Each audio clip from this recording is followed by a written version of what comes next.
So hey guys, welcome back to Naina fun zone. तो आज हम लोग ये स्लाइम में ग्लिटर मिक्स करेंगे क्योंकि ये हम लोग घर पे स्लाइम बनाया है। हाँ, तो आप देखिए। तो हम लोग आपको थोड़ी देर में मिलते हैं। सो गाइस देखिए ग्लिटर। तो हम अभी इसको डालते हैं। थोड़ा सा ही डालना, ज़्यादा नहीं।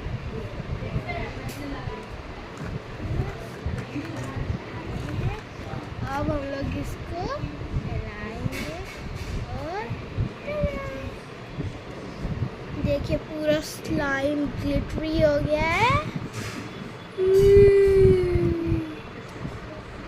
तो आप लोग भी, हम लोग लिंक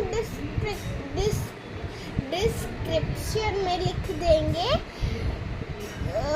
ये स्लाइम किट के बारे में। देखिए अच्छा, देखिए अब तो हम लोग थोड़ी देर में स्टॉप कर दो। सो गाइस अब देखिए हम लोग का स्लाइम ग्लिटरी हो गया है। अब हम लोग का आवाज देखिए,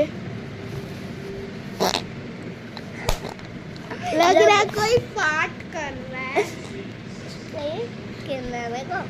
तो बाय गाइस, आज का वीडियो यहीं पे खत्म।